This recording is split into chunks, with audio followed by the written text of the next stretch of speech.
Hello everyone and welcome back to the Felix Smart Studio here in beautiful Calgary, Alberta, Canada. Today we will be introducing some shrimp and snails into the 90 long aquarium, which are some of my favorite critters to have in a tank. Now to do this, we're going to be drip acclimating them, and I'm going to show you how to go about that process. Let's get started. So why is drip acclimation important? As you can imagine, the water that your animals currently are in when you purchase them is not going to be the same as what's in your aquarium. And we want to make sure that we avoid any form of shock to the parameters of your water.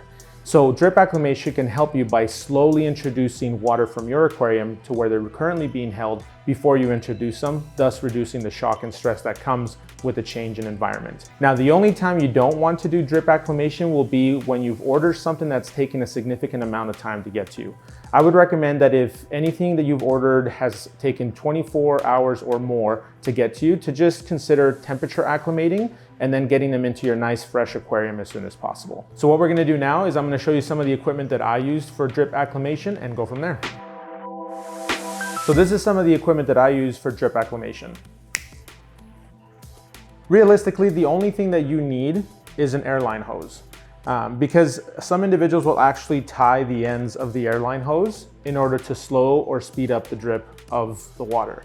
However, there are a couple of things that I like to use to just make my life a little bit easier when I'm doing this. I like to use an air stone. Now what I do is I place the air stone at one end of the airline hose that's going into the aquarium. What this is gonna do is actually gonna weigh down the line, and it's also gonna keep any other really small critters from actually getting stuck in your airline hose. So this is really important, especially if you already have shrimp in your tank and you're adding something else. Shrimp are notorious, especially baby ones, for getting stuck in these things. I also like to use a valve. Now this is a little bit easier than having to tie the airline hose together. So usually I just place the valve on the end like this, and then this will allow me to actually regulate how fast I want the water to drip into the container where the animals that we have are going into the tank. And then last but not least, clamps. Usually one clamp to hold the airline hose onto the aquarium, and the other one to hold it onto the container as well. Pretty simple stuff. You can get everything here at a local hardware store. You might already have most of this, especially if you've been doing aquariums for quite some time. You probably already have airline hose. You probably already have an air stone. You may not have a valve. These are like $1 at any local pet store. Clamps, and then you can use a juice jug if you have one. So really simple equipment. So let's just get right into acclimating the animals.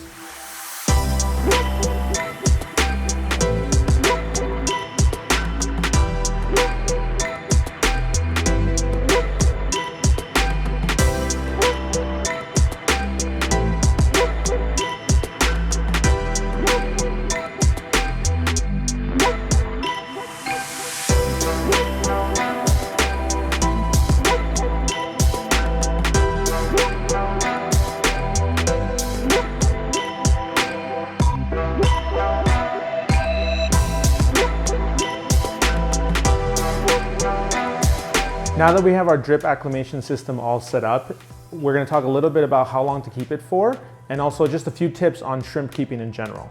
So with drip acclimation, you normally want to give it 30 minutes to an hour for the slow drip to fill up your container.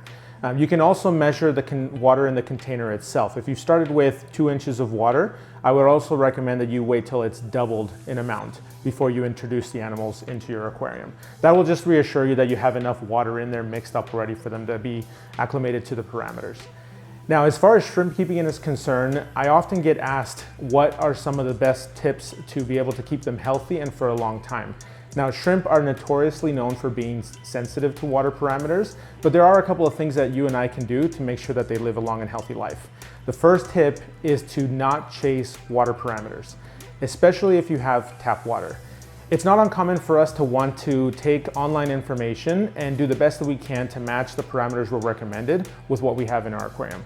However, depending where you live, that might just be too difficult to do with your tap water. So I recommend instead to focus on keeping your aquarium consistent with the water that it has versus trying to always match these parameters that may be unattainable where you live.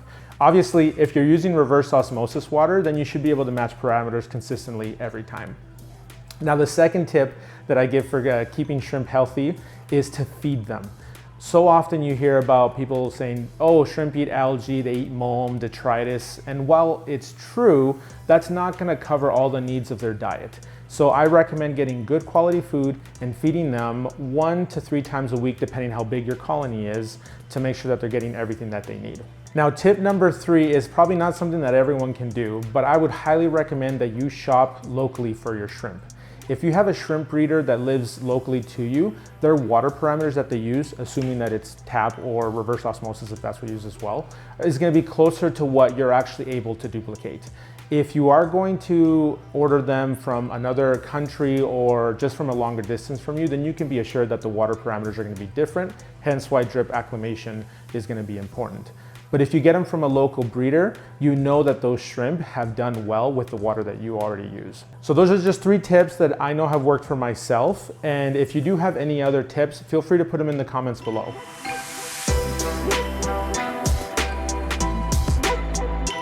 All right, so it's been 45 minutes since we started the drip acclimation, and we're ready to put the shrimp and snails into the tank.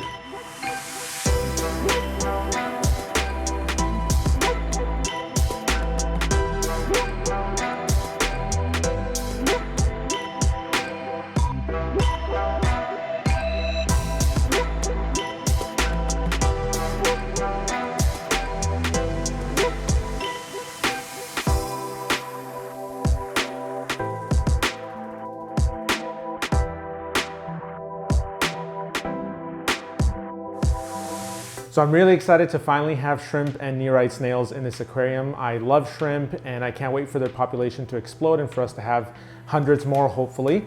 By all means, please comment down below what success you've had with shrimp and maybe some tips you can share for the rest of the community. And as always, don't forget to subscribe, like, and follow, and we'll see you on the next one. Bye.